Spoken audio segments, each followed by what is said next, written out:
So it seems that John Cena may have found a way into WrestleMania after all. And Dolph Ziggler's handing out super kicks to everybody. SmackDown Live was in LA. Let's talk about it. This is Calling Spots with Bryan Kelly.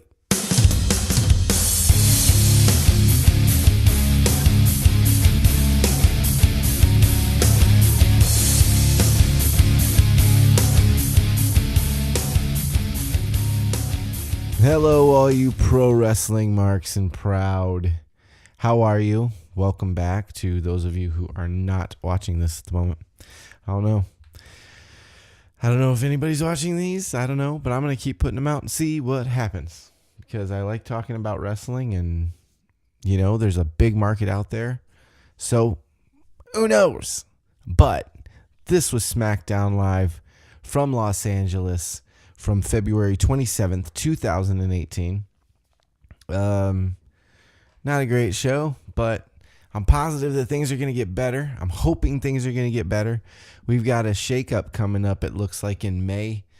I don't know if they're going to do a complete redraft because after Mania, who knows who's going to hold the titles and all that stuff. So they might completely redraft both shows and send everybody everywhere. Or it might just be kind of a little bit more than the superstar shakeup that we had because SmackDown is kind of treading water, man, just kind of floating there, not really doing much. And Raw's been amazing lately, especially last night. Oh, my God, that I still can't get over that Roman Reigns promo on Brock Lesnar. It was so great. So we start off with John Cena because he said yesterday at Raw he was going to come out to SmackDown, and sure enough, he did. And he comes out and he says, I am not looking for a handout. I want a way into the Fatal 5-Way at Fastlane that could give me a title and lead me to WrestleMania main event status. So he'll say, I'll earn it. You don't need to give it to me. I'll earn it.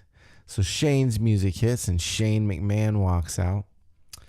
And him and Shane banter back and forth for a second. And he says, you know, you could walk into WrestleMania the 16-time world champion. You know, I do believe that this is the land of opportunity and you came here for an opportunity. So, and as they're talking, Daniel Bryan's music hits. And Daniel comes out and he says, I think we're on the same page tonight, Shane, because I do think that this is the land of opportunity and that John Cena deserves an opportunity, I guess. So he says, I'll tell you what, John Cena, if you can win tonight's main event, you will be added to the Fatal 5-Way and make it a six-pack challenge or whatever they're going to call it at Fastlane for the WWE Championship. And John says, okay, well, he repeats him. He goes, so let me get this straight. SmackDown Live main event, I win, I'm in. Cool, who's my opponent? And he says it's somebody you know very, very well. He is the WWE Champion, AJ Styles. So we're getting AJ Styles and John Cena on SmackDown. That's pretty cool. The crowd go nuts. The other thing, too, I failed to mention was during Shane's bit where he was talking to John just by himself before Daniel came out, the crowd kept chanting Rusev Day. I don't know how they're going to keep ignoring that Rusev thing, but they're doing their damnedest. So John leaves looking a bit worried, like, ooh, AJ Styles, wow. Yeah, he's had my number a couple of times, so I guess I got to fight AJ Styles. So he leaves, then we go to a commercial. We come back from a commercial, and we get Sami Zayn coming out because he has a match against the Lone Wolf Baron Corbin. And we have Kevin Owens sitting in commentary, which, you know, that's going to lead somewhere. And he calls Corey Duke Nukem, which was hilarious because Corey's got this new blonde kind of mohawk do thing that just keeps getting higher and higher. It's not a mohawk. It's a pompadour or troubadour or something like that. I'm kidding. I know what a troubadour is. It's a book, right? Just kidding. Then Baron comes out after we introduce that Kevin is sitting in on commentary. And we get Sami Zayn versus Baron Corbin with Eddie Tran as our referee. It was a good match. KO is really good on commentary, but he was a little distracting because him and Byron got into it, and then him and his name is slipping my mind. His name is slipping my mind right now, but he was getting into it with the commentary guys, and then he was yelling at Baron at the same time. Like Baron would stare at him, and he'd be like, "Why are you staring at me, Baron?" And it was just a little much. It was great, don't get me wrong. It was just, for me, it was a little much. And then at the same time, the other thing that was distracting from a really good Baron Corbin Sami Zayn match, you should have just left the camera on it, was Daniel and Shane were backstage watching the match. And at first, Daniel's standing there just watching the match by himself. And then Shane walks into frame and goes, "I can't believe you're letting this happen again." He goes, "Letting what happen?" He goes, "You're letting Kevin Owens sit at ringside during one of Sami Zayn's matches. You know he's going to get involved and that something's going to happen." And he goes, No, it'll be fine. He's got no reason to get involved. Everything will be fine. All right, we'll see. And then Shane walks away. We go back to the match and listen to Kevin and those guys bicker back and forth while we're trying to watch a match. I just found it a little distracting. And we go back to, after like a commercial, we cut back to them again. And this time, Daniel's standing there by himself, and Shane walks in with a bucket of popcorn, like a box of popcorn that he got from like concessions or something. He's like, "Oh, you want some popcorn?" "No." "All right. So good?" "Yeah, it's really good. You should be watching this. This is a really great match." "Yeah. Well, let's just see how it ends." And then just walks the fuck away while he's eating popcorn. You know,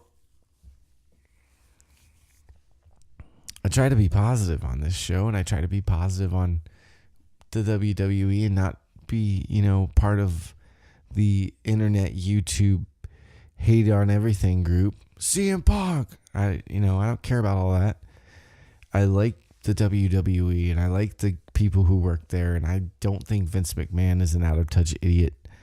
But what the fuck? I don't understand.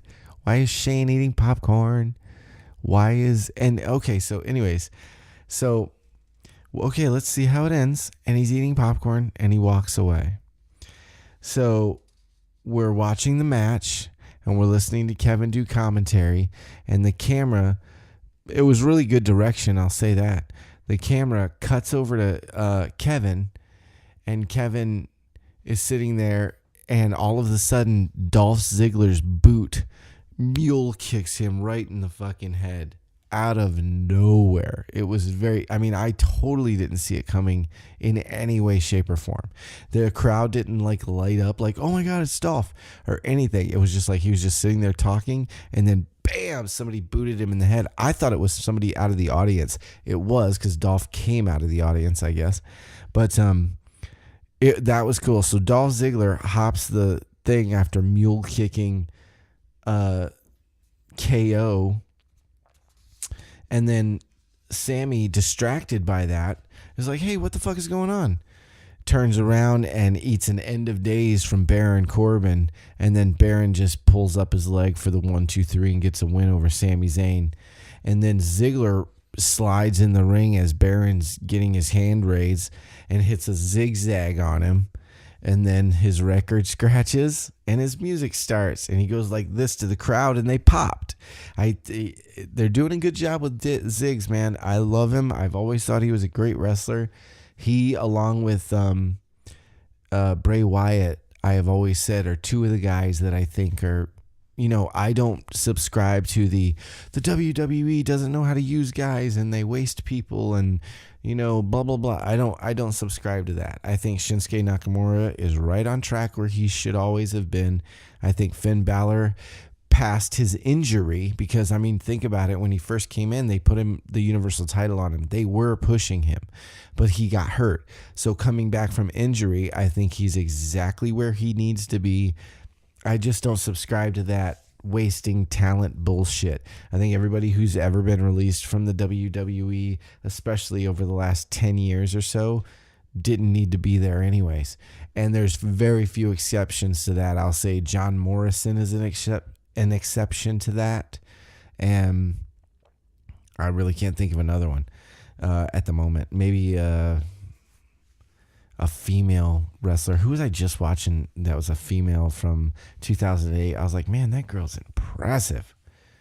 I can't remember who it was. Victoria's always been impressive. And Beth Phoenix is just amazing. But anyways, I don't subscribe to that, but I do believe that Bray Wyatt and Dolph Ziggler do fall under that category of why aren't both of those guys in the headlining title shot scene every single pay-per-view, every single year. They're two of the most charismatic, talented, interesting, original characters on the WWE, and I don't know why they don't use them more. They're starting to use them a little bit more, especially Dolph, because he just signed that big contract, and they're using Bray right now to, do this broken Matt Hardy thing, which is cool. I can't wait to see where that goes at WrestleMania. That's going to be very cool. So Dolph, I got a message. So Dolph does that and takes off as soon as his music hits. That's my New Japan World coming out. That's awesome. Daniel and Shane are backstage, and he's still eating the popcorn. And he goes, did you see that? I think your boys got what they deserved. Why don't you go check on them? Just this snarky shit between these two that has been going on for the last couple weeks, and I don't understand it. It was cool, and now it's just kind of, I don't know where it's going. I don't get it. I really don't. I don't want to join the haters, and I'm really not. I wish everybody well, and I hope it gets better because I want to love it, but I just don't understand the snarkiness between those two. Your boys got what they deserved. Why don't you go check on them? And Daniel goes, no, that's cool. I'll let you go check on them since you seem to have everything in control here. As a matter of fact, can I go home? I just want to go home and see my wife and see my daughter. And Shane responds like, oh, you want to go see Birdie? Yeah, go ahead, man. Tell him I said hi. Have a good night. Eating popcorn. And Daniel walks away. That's it. That was the end of the segment. And then we get a commercial, and then we get KO and Sammy walking backstage, and Sammy's holding his head because he just got end of dazed by Baron Corbin. And he goes, what was that? Where did he even come from? How did that even happen? And they run into Shane. And he's like, oh, of course. Were you paying attention? Did you just see what happened out there? This is all Sammy talking. Kevin doesn't say anything. And he goes, yep. Still in their yep thing. And he goes, oh, very funny. And then he just walks away. Oh, no, he doesn't. He says, hey, man, your boy Daniel Bryan just left because he apparently was done for the night. So you should catch up to him. You know how Bree hates when all of you boys are late for dinner. Snarky, snarky, snarky. I don't know, dude. I don't get it. I've been towing the line for SmackDown Live for the last couple months going, no, man, it's cool. It's still a good show. And this one was kind of rough, guys. It was kind of rough, guys. I'm talking to my one subscriber. Anyway, so then after he says that, he takes off munching on his stupid popcorn, which he almost chokes on during that little segment. He goes, excuse me. The Riot Squad come out because Ruby Riot is going to take on... Can you guys hear the dump truck outside? That's just getting the trash. You wonderful, wonderful men who are working really, really hard. It's okay. Nobody's listening at this point anyway. So she comes out because Ruby has a match with Naomi. So the Riot Squad come out, and I'm in total love with Liv Morgan. Who isn't? Then Becky comes out because Becky is going to back up Naomi, just like the Riot Squad has those two girls out there. We need a couple of girls to back up Naomi, right? So Becky comes out, and then the Queen Charlotte comes out, and then Naomi comes out. She didn't wear a coat. She just had like this short bob wig on that kind of glowed. I think that's right. I don't know. And then we get Ruby Riott versus Naomi with Jason Ayers as your referee. It was okay. There was a couple of missed spots. For some reason, they cut to Carmella in the back taking Twitter questions and said, Carmella's taking Twitter questions. But then they never cut back to her the rest of the show. Just literally, she's just sitting there going, donuts or waffles? Or no, she goes, pancakes or waffles? Pancakes, of course. Duh. And then they cut back to the ring, to the girls, and that's it. We never see Carmella again. This show is so disjointed, man. Naomi eventually gets a Riott kick for the pin. The good girls of Becky and Charlotte kind of keep the Riott squad at bay, so there's not any interference. It was an okay match. There was some botched stuff. Riott kick to Naomi for the pin, which is a good win for Ruby because Naomi was a former women's champion for a long time. So that, kind of builds her up strong. She looks at the camera or looks at Charlotte and Becky and mouths the words 2 down, 1 to go. She looks really good. Like I said, there was a couple of botchy stuff, couple missed stuff, but other than that, she looked really good. I don't understand the Carmella thing at all. Don't get it. After that, we get a funny backstage segment between Fandango and Josh Duhamel, the actor, who is in the Unsolved series that was premiering last night on USA about the Biggie Smalls, Tupac Shakur killings that happened, and he plays a detective on that show. So, backstage we got Breezango standing there, and they've got their different outfits that they've wore throughout all the episodes. Them as the X-Files, them as this person, them as that. And it all says Solved underneath it. And the Saw one, where they did the Saw parody, the horror movie, it says Saw Vold. Like, it's a pun. It was funny.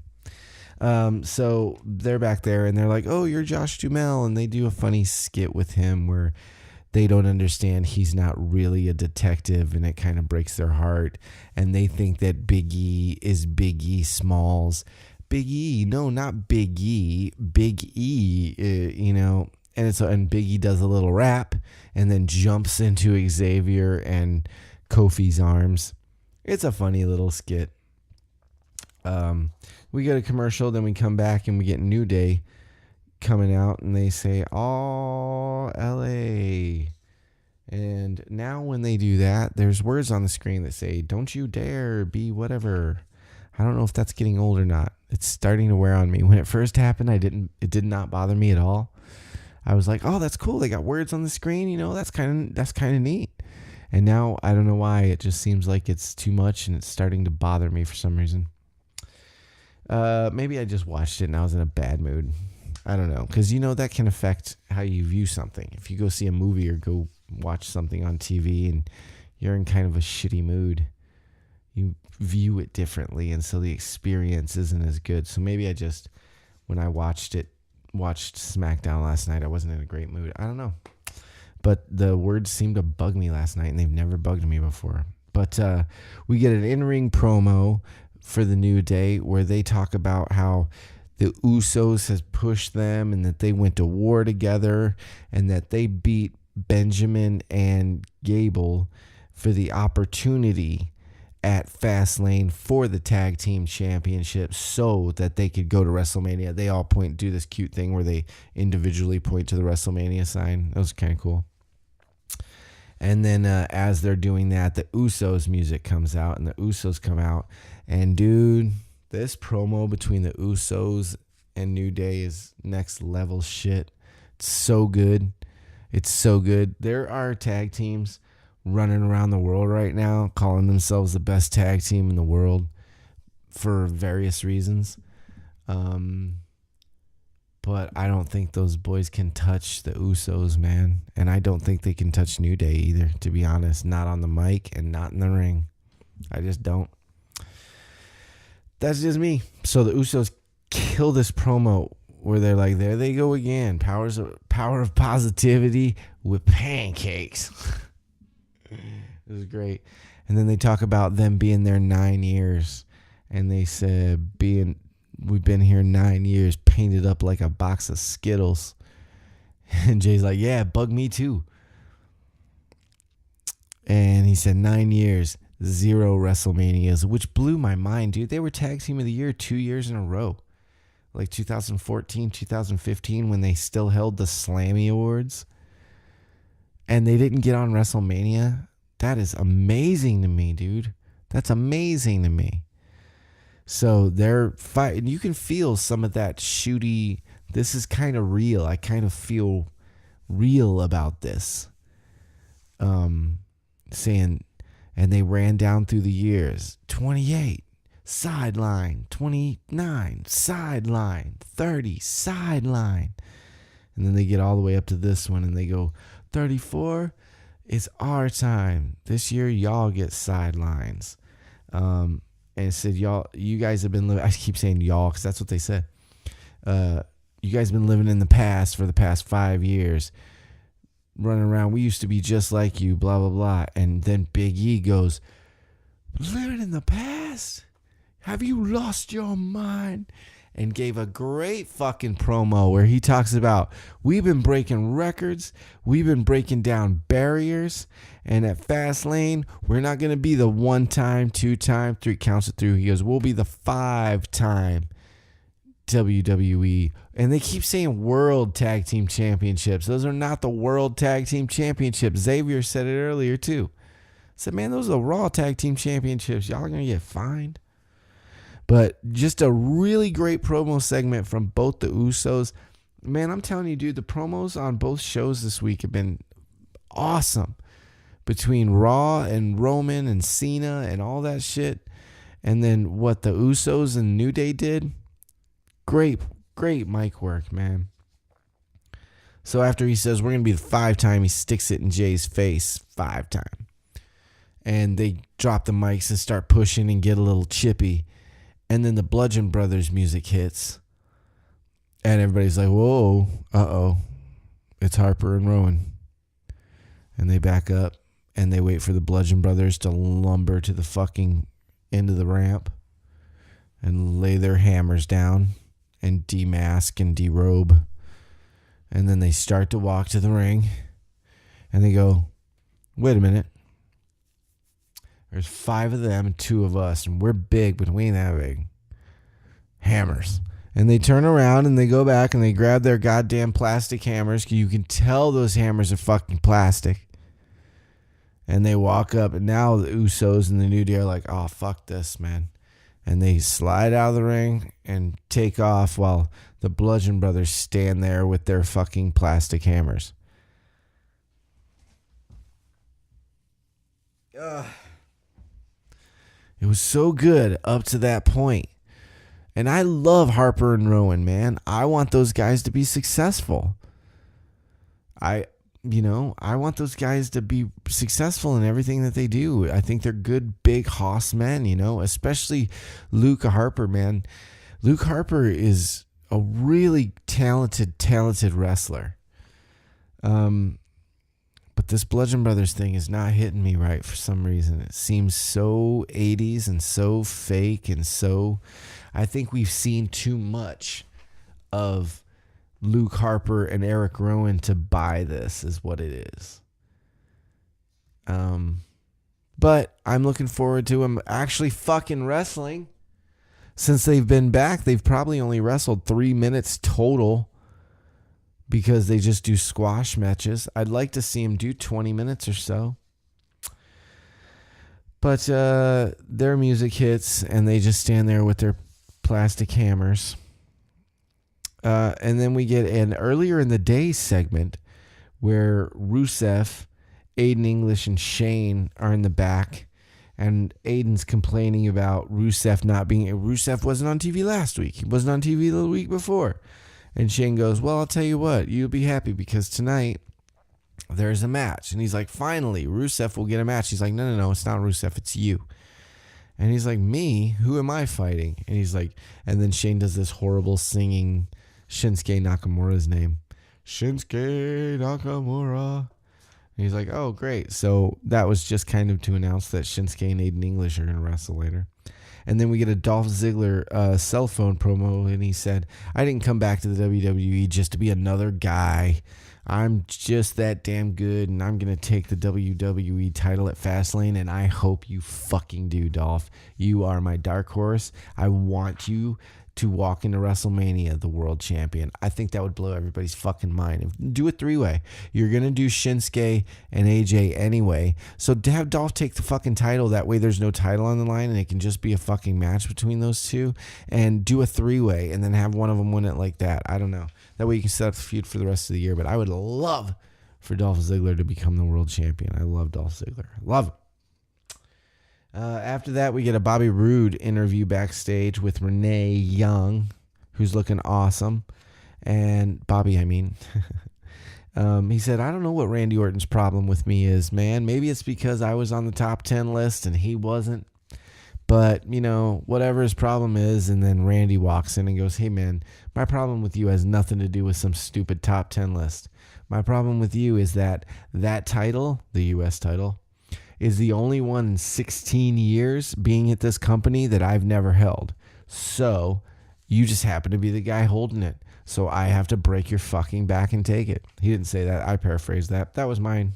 And then that ends. And then we get Aiden English and Rusev in the ring. And Aiden's going to sing us a song about Anaheim and how much Anaheim sucks. Because if it works for fucking... what's his name? Elias. It might as well work for Aiden, right? Come on, guys.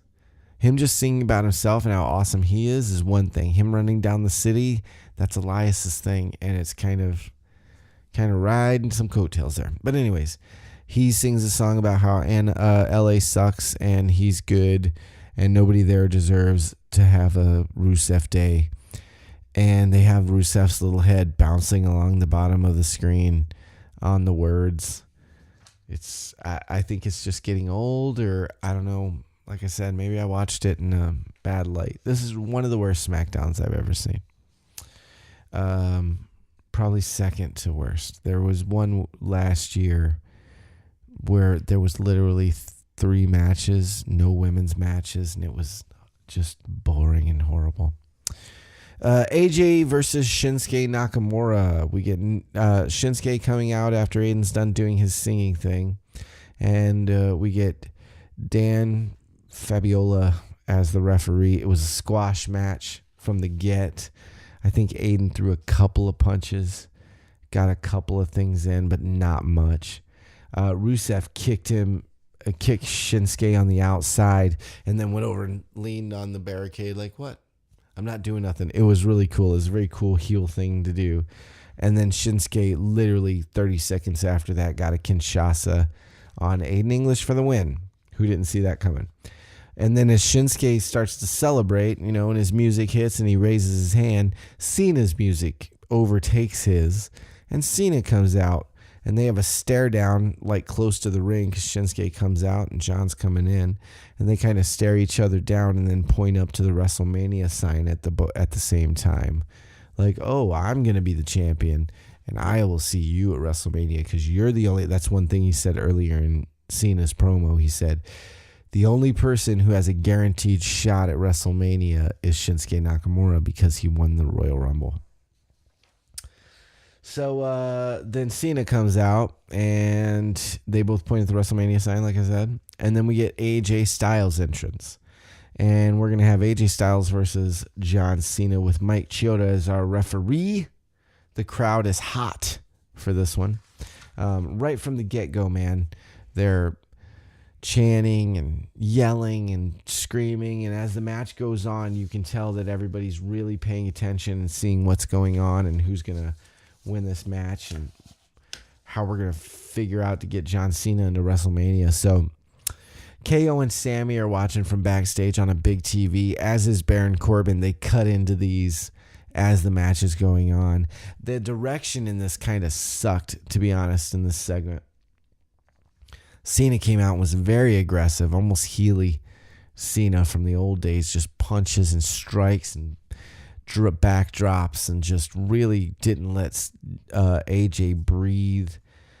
And it was a good match. And then they took a commercial, and we come back from a goddamn commercial, and apparently AJ had Styles clashed Cena, and Cena kicked out of it. And then Cena had AA'd AJ, and AJ had kicked out of it. But we were too busy watching Doritos commercials.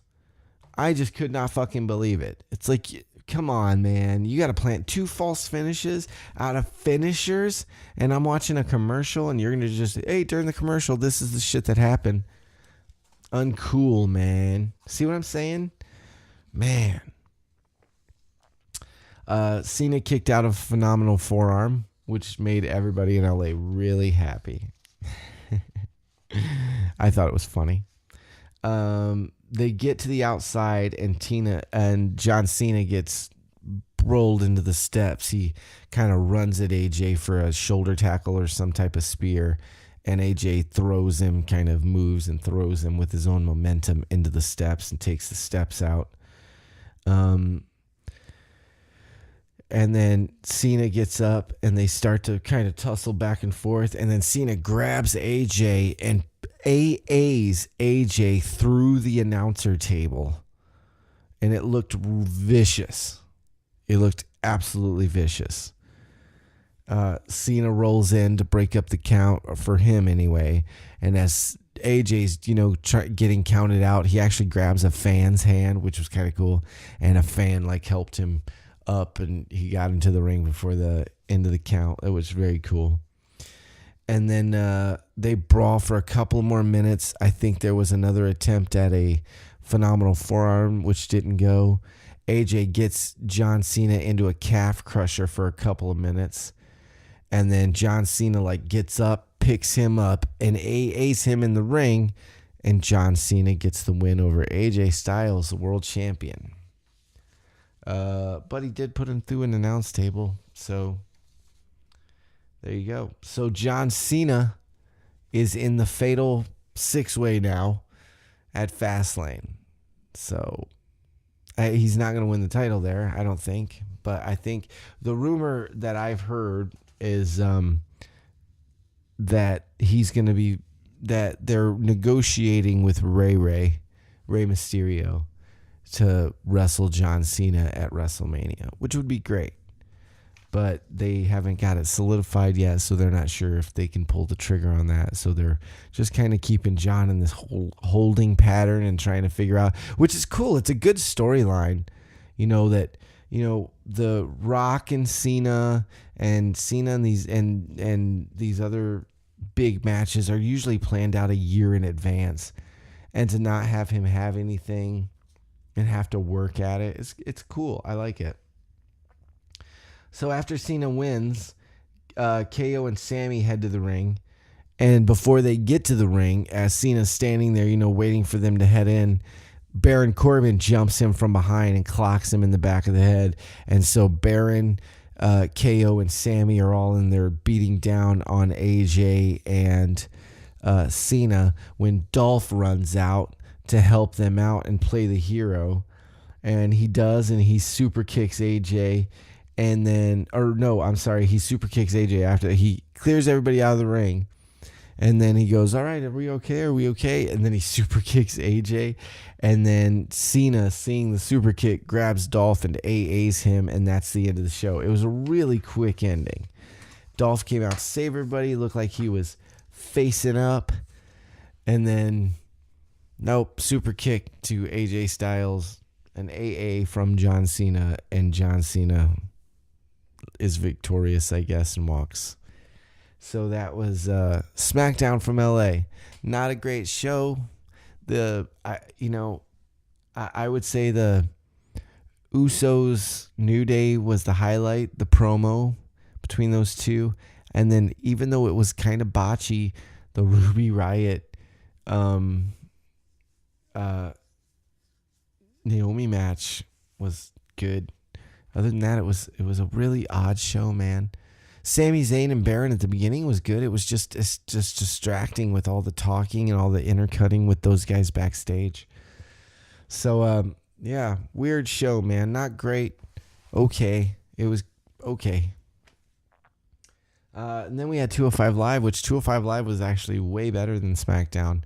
205 Live started with, I don't really take notes for it, but it was, the video package of how we got to this part and how we got to where the cruiserweight, this place in the cruiserweight tournament, and who's won and who's lost and what's happening. And then we got Cedric Alexander versus TJP, and that was a great match, man. TJP looked better than he's looked since the Cruiserweight Classic, in my opinion. It was a great match. A lot of catch wrestling, a lot of submission holds, a lot of that really good mat wrestling. It was a fantastic match, which Cedric ended up winning with a lumbar check. I do that because that's what those guys do. They go bing off of the lumbar check. And then after that, we had Kalisto versus Roderick Strong, which was an okay match. Roderick Strong is better. I liked this match. This is probably one of his best performances for me because I'm not a big Roddy fan. I like him and I want him to be successful. I'm not a fan of all of his in-ring stuff or his mic work at all. But it was an okay match. Both guys looked good. There wasn't too many bad things that I saw happen or botches or anything. Roddy, of course, ended up winning with his Messiah backbreaker or whatever it's called. So we're setting up for the semifinals, I believe. Yeah, because this was the quarter semifinals to be Roderick Strong backbreaker versus Cedric Alexander backbreaker. And then next week we're going to have Drew Gulak versus is that Mark Andrews or is it Drew Gulak versus Mustafa?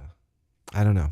Mustafa Ali and Drew Gulak and Mark Andrews are wrestling next week, and I don't know who's in what bracket. Sorry guys, like I said, I don't take notes on 205 Live. I just watch it because it's cool. So there you go. That was SmackDown and 205 Live for this week. Raw was awesome. SmackDown was not as awesome. And 205 Live was awesome.